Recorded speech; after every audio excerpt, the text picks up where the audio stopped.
Hey, what's going on, guys? Gaspar here, and I'm doing another episode of Never Alone. But this time, I am actually doing the cultural insights since I have unlocked them all.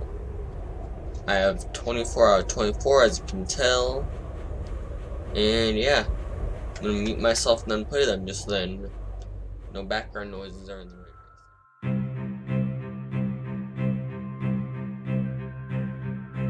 One of the things I think a lot of people need to understand is we aren't a museum piece. The Inupiaq people are a living people and a living culture. Even though we're in northern Alaska, which covers this vast area from Nome all the way over the Canadian border, is that there's this extreme value of interconnectedness and interdependence. It's a hunting society, a gathering society from thousands of years. This is what creates our culture. That special relationship between humans and the natural world and the animals, and that it teaches you how to have a society that doesn't do too much harm to the world.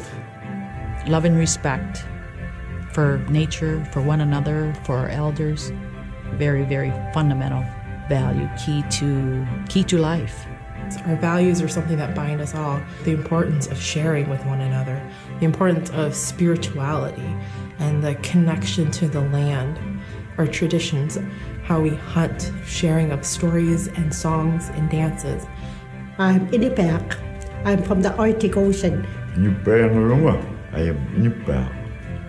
It's very important to me. It's who I am as a person. And we're very proud of who we are, and we want to continue that.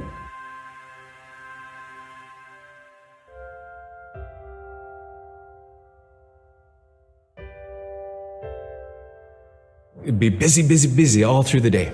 You get up and you just go right to work, right to work. There was always something to do. There was never any idle time. The only idle time we had was after we eat and before we go to bed. One of the older people would be relaxing, laying down there and saying, it'd be really nice to hear a story. And then just organically, someone would just start telling a story. Storytelling for the Inupiaq people is very important because it not only created that sense of community, but is a way to pass on wisdom to the next generation. It was like TV, It was just like, it was as good as any movie you've ever seen. And the storyteller told it so clearly that it was just as powerful as any of the greatest movie blockbusters you've ever seen. There was a reason behind the stories that we were told because they held traditional knowledge. They held things that we might need to know in life, whether it was about how to find food or how to survive, or it was about well-being and the importance of connecting with people and being a good member of the community. We all do stories. We all live in stories. We all tell stories to our friends. And they need to be told. They need to be heard.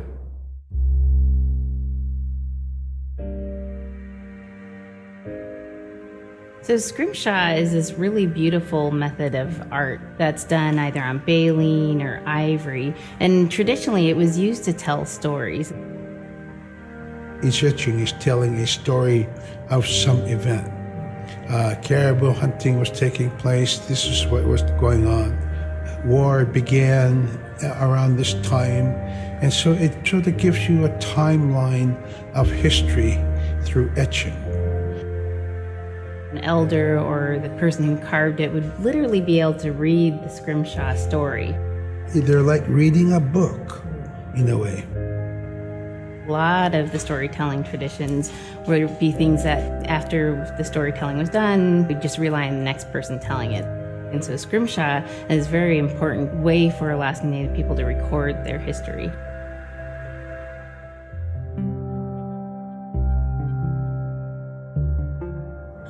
When I was growing up, my grandpa had a pet white fox. If you're a good friend with a fox, when there's danger abound, they try to keep you from getting into trouble. They pull tricks here and there, and foxes are like spoiled little kids in that way. When you let her out, she'd go prancing out in the snow, jumping in the air. I know she was happy then. Come running at me and jump on my chest, knock me backwards, lick my face, and I try not to let it. So that was my memory of my grandpa's pet fox. Caribou it provided for us in many ways. Our clothing in those days was made of all caribou skin. I grew up wearing caribou pants, mittens, caribou skin mattress, blankets. Some people had boots that were made with wolf leggings, sealskin sole bottoms. Baleen was shaved to make insoles. They kept us quite dry and warm as well. But the caribou skin clothing was the best. We would get as many yearlings as we could for our outer clothing. And for a heavy winter, we would get caribou in February or March because the hair was the longest and the skin was the thickest, and we would use those for our winter gear. With that stuff on, you could sleep outside in 50 below and it wouldn't bother you a bit.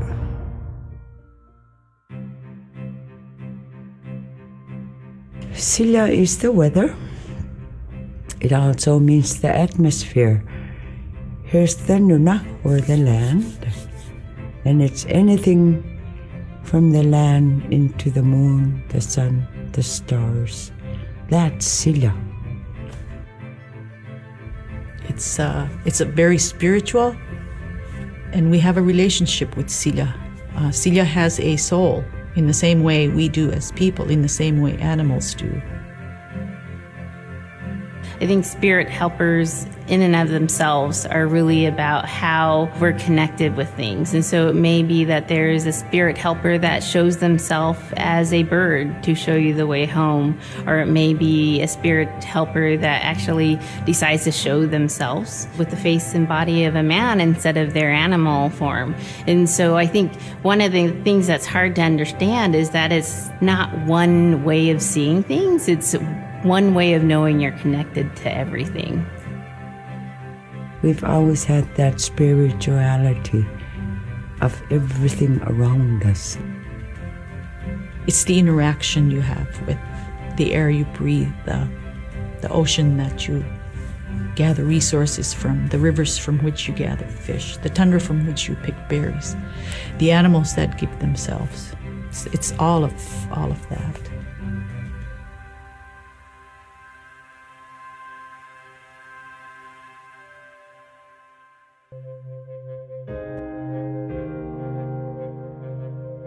In the winter, when we were traveling, we didn't build sod houses, we built snow houses. In Canada, they call them igloo, but here in Alaska, we call them apuya. We'd do a day of travel, and then we'd make a apuya.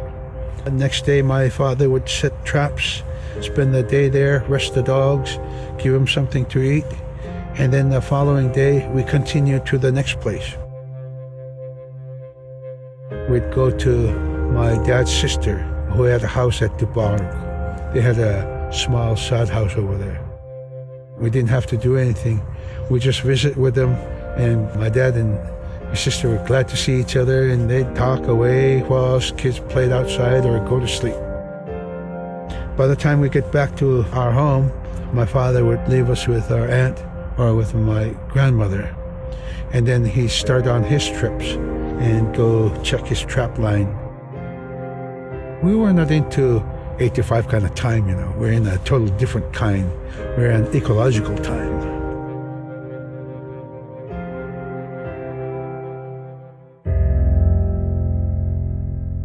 Drum is something that's common to all cultures in Alaska. All cultures have a drum that may have some stylistic differences or differences in the materials that it's made, but it's still in recognition of life and vitality. And the drum mirrors the heartbeat, and When you continue drumming, soon it will be in line with your heartbeat, because that's what it's supposed to be, the heartbeat of the community, and it symbolizes vitality.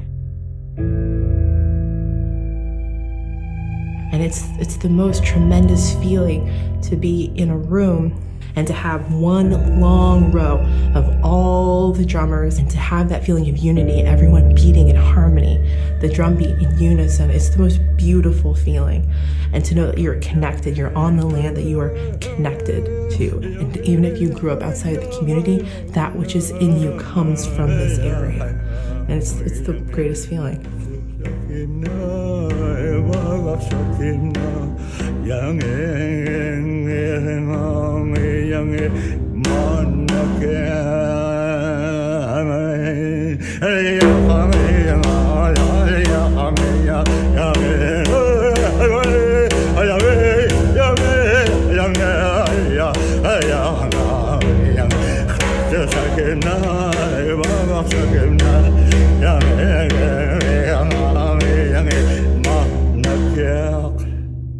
Man, I went at it and look what happens. Oh.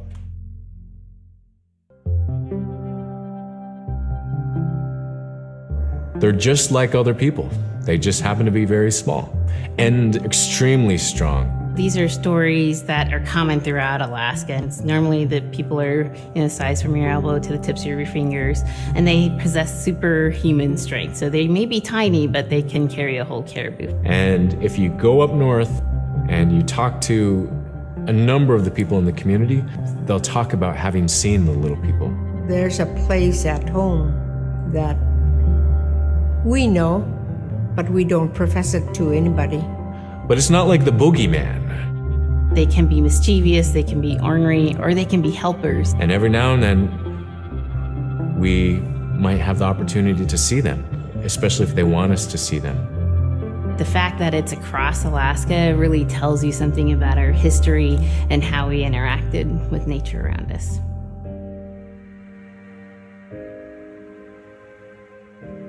The bola is what we call kilometang. And the kilometang is made out of braided sinew tied out to some heavy bone which you could twirl. In my case, we're catching ducks. When we're out whaling, sometimes the ducks start flying. And they're good for duck hunting. If you're a whaling crew, you can't make too much noise. So you can't use a shotgun for getting some duck soup handy, So bola was a really handy weapon to use for catching ducks. The ducks fly in, you throw it up and tangles up the bird, and down they go. The scariest I've ever been, I was 12 years old. We floated out on a piece of ice while we were duck hunting. It was a bluebird day, just clear blue skies. And there was 3 of us, myself, my brother, and my dad. Next thing you know, we see this dark shadow on the ice. We look and it goes behind us. So we all jumped up, startled, and my dad, he started running. We got back to the ridge there. The ice had fractured, cracked, and broke off, and we were floating away. We were drifting. It was close enough to where my dad would have made it. He stopped and he thought about throwing us across, and if one of us was on the other side, we would be split up. So he stopped, and he just so happened to have a cell phone on him. 911 didn't pick up. That's the worst feeling in the world right there. 911 did not pick up. So he left a message because they record their calls. Once he had relayed that information, his cell phone died. That was the scariest moment I've ever had in my life. We were floating away and I thought we were left for dead. He kept calm during this situation. He's bringing out everything positive in this case. I'm crying, my brother's freaking out. It went from clear blue to dense fog. Within a couple hours, we heard the chopper flying around, so they must have gotten our message. We thought we were saved, and then the chopper sound went away. So we lit some of the sled on fire. It's plastic. We thought black smoke in the fog would create some kind of marker. Chopper pilot had mentioned when we got rescued, you could see a glow in the fog, and he slowed down there, and sure enough, as soon as he slowed down, we got within visual. That was definitely the scariest moment of my life, was floating away and not knowing what the outcome was going to be. We're very much aware of the climate change. And it's been for many years, even before climatologists were noticing the change, Inuit were already saying, Sila alangoktok. Our climate is changing. If the heat is going the way it is right now, for us it's going to be pretty bad.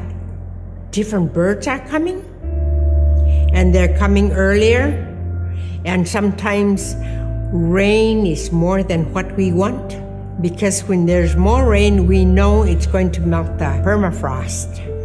In my time as a young whaler, when I was 9 years old, we're hunting from ice that was about 25 feet thick. And there was giant icebergs already floating, coming by. That was the first signs of a changing climate. Ice that never broke before was now moving. Now, here it is 50 years later, we're hunting whale from ice that's 18 inches thick. There's no more thick ice. It's creating a malfunction in our whaling season is what it is. Actually, more than that, all seasons in general. I think we are more scientists than more people will realize. We have more knowledge of those things than people will ever know. My brother was out seal hunting. He got attacked from behind and managed to grab his knife and save himself. When he came to realize, oh no, it's a mother. We've always known traditionally that we avoid killing a mother. It's always been sacred to us to protect them. He had to present himself to the council, and so he was given the job to mother the baby, and we kept it. It got so big it went over the barricade one day and got to the dog food, and that was an indication that, brother better go teach it how to survive on its own. So he did. I really got attached to the bear because I more or less grew up with it.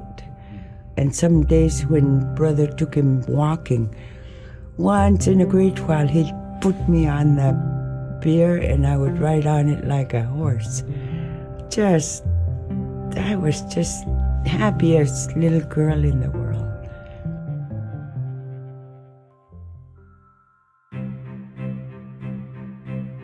In, Arctic Alaska, hunting is a really important part of life. It's not just about going and shooting something, it's about going and putting food on the table.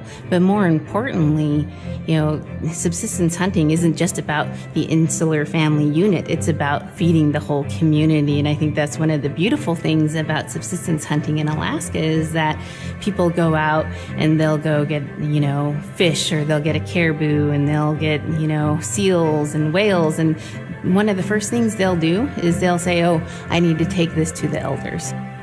This isn't just about one individual surviving or one family surviving, it's about the whole community. We didn't just go out and kill and put in a freezer.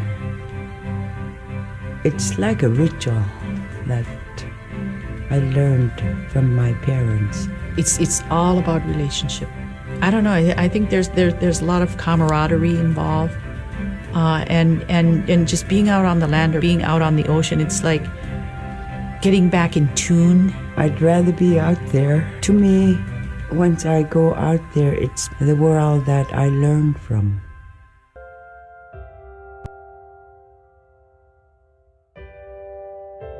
And we spend all our time out in nature. You get very intimate with the world. And over time, if you're living that life, you start to sense that everything has a spirit. There's a consciousness in everything. Everything is alive. If everything is alive, then we want to respect it. And if we're going to use it, we want to use it respectfully. What I try to tell my nephews and nieces, you love to hunt, you have to take care of the animals that you catch, preparing the food and eating the food that you catch. Water provides you. The ice brings you life. It provides all those things that you need to be a part of your life. That was something I grew up with. I grew up respecting the animals. I grew up respecting the land.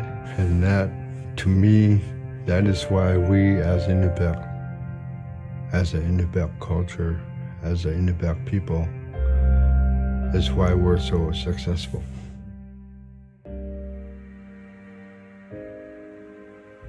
I think most central to the ideology of the Inupiat is the idea of sharing. Being able to feed the community, feed others. That's why we hunt. In the old days, that's what you needed to survive, The sharing is important because it's how the community survives together collectively. We just give. That's how I grew up. That's the way I'm always going to be. Because of who we are, we always think about other people first. If our people didn't share in the old days, we wouldn't have survived in this harsh, climate, environment.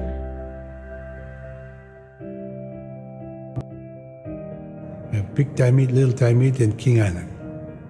And in those three islands are the stepping stones to get to America.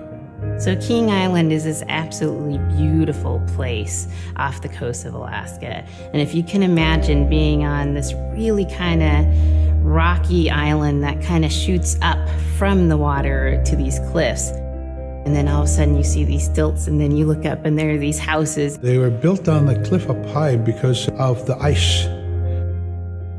Being an island in the Bering Sea, you have ice that's being pushed by the winds onto the island. So it's going to pile up 50, 60 feet high. Structures are still there today, and people have returned to King Island. It's a growing community as the people return back to their island.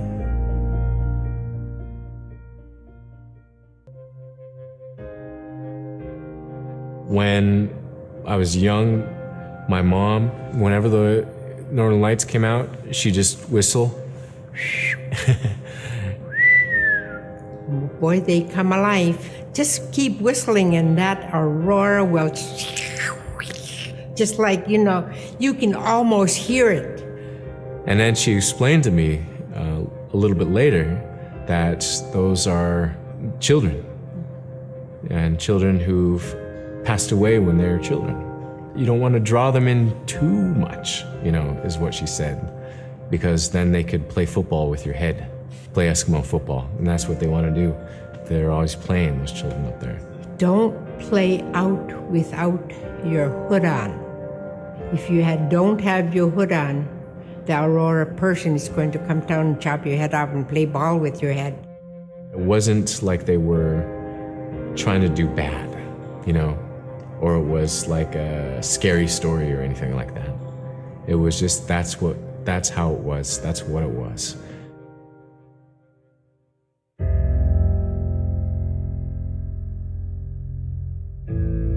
In the month of November, there's no sun.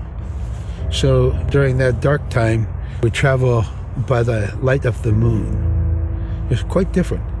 Everything was silver and black. Toward the horizon, we could see where caribou are because their body heat flowing upward, and we could see it glowing in the moonlight against a dark horizon where there's no stars. If somebody yelled, you could know who yelled from where the sound came from, but specifically where that cloud of their breath went up and it glowed in the moonlight. So that was a good time to travel. It was very surrealistic. And so things that were dark objects looked very close, and white objects look very far.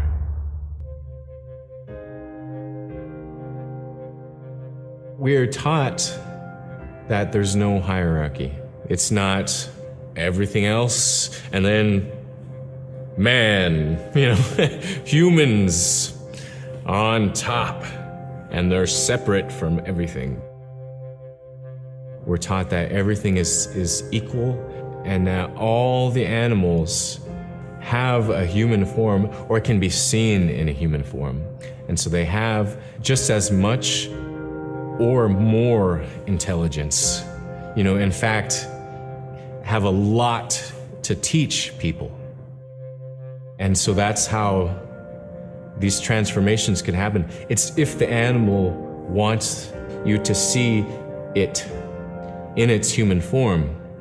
There's a story where a man comes up to an ice hole and then realizes there's another man in his parka that's got stuck in the net, and is just stuck like that. Oh, can you let me out? Please help me, And so then he lets the man out, but then realizes that was actually a seal. That was a seal man. And just because that seal wanted that help, that seal allowed itself to be seen in human form.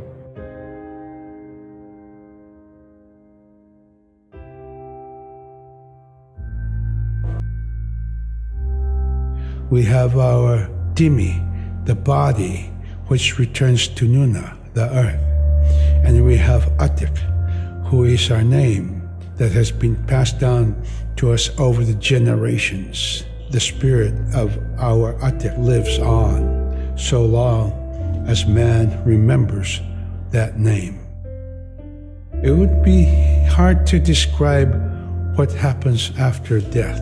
The feeling is that when our Anik returns to Sila, then that may be reborn if the name is passed on to a new child who can then retain some of the memories of the original name. And so it's not uncommon for grown-ups or adults to meet a child who has the same name maybe as their grandmother and say, "Hi, Akka," which means grandma, "Hi, Appa," or "Hi, little mom," or "Hi, little dad," because it's the traditional belief that the soul, is continuing on. Humans are renewed and replenished over time. Just like our plants, every year flowers are born and bloom and they die. Next year, they are born again.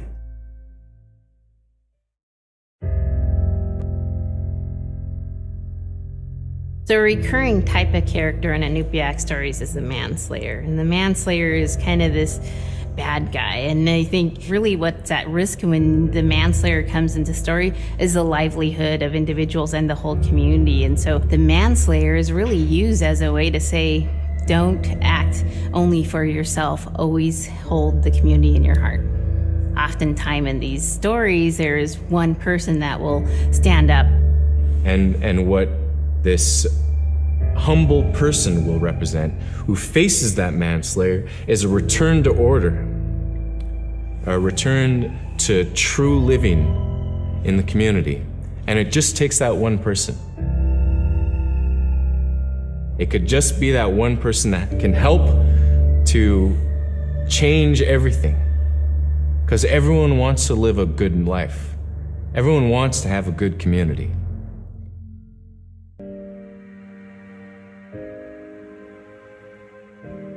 With regard to the environment, the blizzards have been one of the key elements that have impacted the survival of people, especially in the hard winter.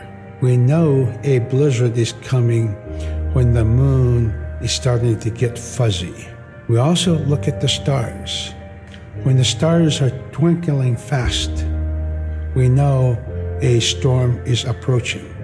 We look to the clouds in the sky to give us a direction the storm is coming from. We learn these as children by observing weather on a daily basis.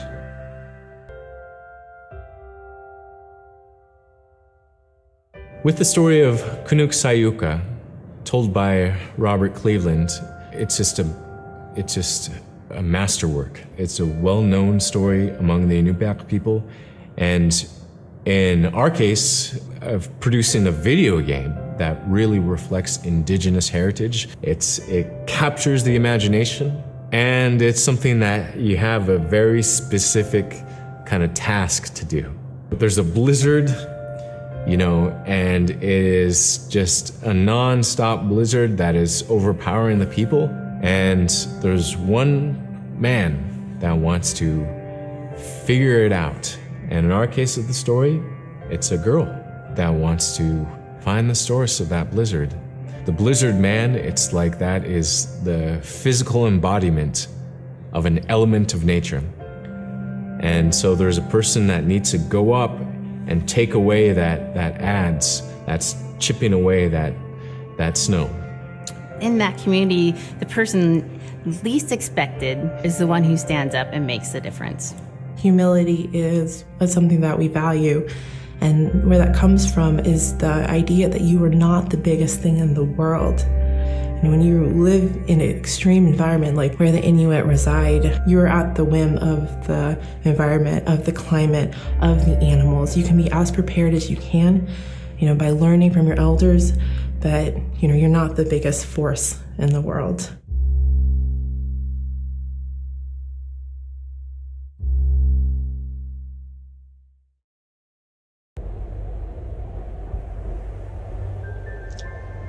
And that is it for the video. That is all of the cultural insights. And I have the DLC, as you can tell here. It actually works. And yeah, I'll do that in the next video. Until then, goodbye.